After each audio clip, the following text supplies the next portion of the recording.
Guys, how are you doing? It's Simon down here at a very snowy white Oxford Golf Centre. We are still open though, and we're still hitting balls. Test time. You guys wanted to see it the other day and made loads of comments, so I thought I'd come hit them. I'm going to put the same shaft in both and we're going to see cheap or expensive. £150 I'd say for a brand new M2 now. M6 about £450. I imagine that's going to come down. The M5's come down slightly in price since I last did my review, but still a lot of money in between them. I'm going to put the hazardous smoke shaft 6.0 into both heads, and yeah, just do some numbers, do some tests, see where we're at with it, and get your guys' comments. Firstly, which one looks better? They're very similar. Let's be honest, they look very similar to each other in terms of just general design, shape, and everything else. The question is, will twist face, will speed injection be the winner today? Let's get into the video.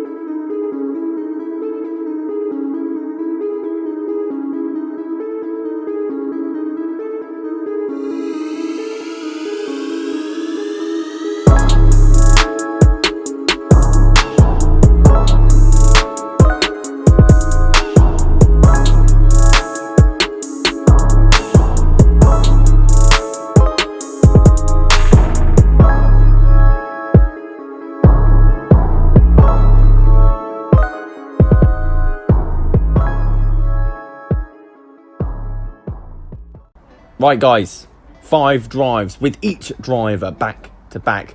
I think that was the fairest way to test how far both of these drivers hit the ball. That's a very good start. We will take that. If you know me and you're familiar with my channel, dispersion is not my friend, however distance can be. I'm not going after these 100,000%. I'm trying to keep the swings as consistent as possible because I can't measure clubhead speed.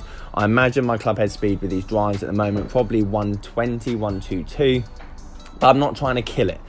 This is just my normal swing and trying to find a fairway, trying to find the middle. I absolutely nutted every single one of these out the middle, however, with the M6.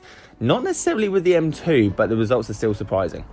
So overall, good looking driver. I prefer it to the M5. It sounds better than the M5. I feel like it's got a better launch than the M5. And if you're a Taylormade fan, you're gonna like this driver. The face weights and speed injection, I don't know if they do much. I couldn't tell as a professional, maybe you might. But yeah, 171 with ball speed is definitely up there.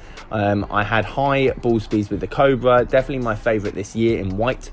But I was really going after it. Clubhead speed would have been about 130. So I think if you put these two together, they're going to produce the same results. Spinning a bit high towards the 3000s, but as I said, I've got the hazardous smoke 6.0 in this. I haven't got anything stiffer, but I'm just looking for fairways. 300 yards carry is more than enough. So we've got the numbers here. Obviously a very exciting name, a driver 1. Didn't even change it. Good work, Simon. But look at the numbers. I mean, ball speeds averaging 168. Spin rate, high 2000s. Again, you possibly want it low, but that's the shaft. And yeah, there's your distances. I know full well that the M2 is probably going to produce this anyway, because I've hit M2 with just a regular shaft in it and it's produced similar numbers. The key for me is making sure that I'm trying to swing it similar. Now, what I would say is that M6 definitely feels lighter. With all that carbon and everything that they say, if you test it between a head from 4 years ago to now, as soon as I put the M2 head in, it felt heavier. There's no question about it. Now, if that affects clubhead speed, that's a test I haven't done. And I imagine it probably would help clubhead speed. But I prefer the M6 in terms of weighting with this shaft, because with the M6, it felt like a lot more of the weight was in the shaft and in my hands, and that's the way I like it when I'm swinging a club. The M2, it felt like it was a lot more in the head, and that's sometimes where my dispersion goes awry, let's say. Now, I did feel the pressure. I'm not a robot, and I felt like, right, I need to try and hit this half decently, so this is a fair test. We produced some shots. It was good. I mean, as you know, I love the M2. is a great looking driver, and you see there, this was high toe off the face, and it went further than any of the other ones, but that's because the spin rate was so low. But there's your bulge and roll. Forget your twist face, good old fashioned bulge and roll out the toe. And I thought maybe that was a fluke. So then I decided to hit it high toe again. But it would have been in the fairway, and it's gone a monster of a way. It's gone even further, 30 yards off target. Hopefully, if you're not playing a very tight golf course, that is in the fairway or just down the side of the rough. Overall though, in terms of ball speed, I think if you put this in a robot, I can't see there being much difference. In terms of distance, this is how the ball doesn't know what it's getting hit by. I don't know if it's getting hit by a 400-pound driver or 50-pound driver. All it knows is ball speed, all it knows is launch angle, all it knows is spin rate. If you get the spin rate, launch angle and ball speed correct, your ball's going to go far. And as well as dispersion. Dispersion is key. Obviously I hit 2 out of the high toe there, and I'm still going forward. Now, I felt, Simon, try and find the middle of the face for once. So then I did, but then it went massively right. So I'm not really doing this driver much justice, but hopefully I am showing just the forgiveness of both these drivers. This is what they're designed for. There's heads as big as they possibly can be, as light as they possibly can be, and if you do hit a duck hook just like this one, you're still going to get laughed at by your mates. Anyway, let's look at the overall stats. Dispersion with the twist face is obviously a lot better. I felt a lot more comfortable in the hands, and I felt the pressure probably with the M2 probably affected me a bit more, hence why I'm not on tour.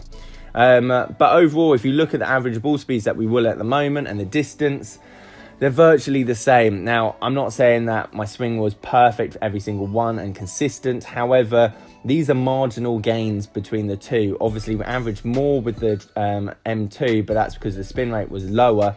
But at the same time, 300 pounds between these two drivers. Tough call to make. And that's the only decision that you guys can make at the end. So guys, there you have it. There's my quick video on these two clubs and the numbers that they produce. Leave a comment below. What comparison do you want to see from this year's market against its predecessor? And I'll be sure to do that. Guys, thank you ever so much for watching. As always, leave this video a like. Please subscribe. Catch you guys later.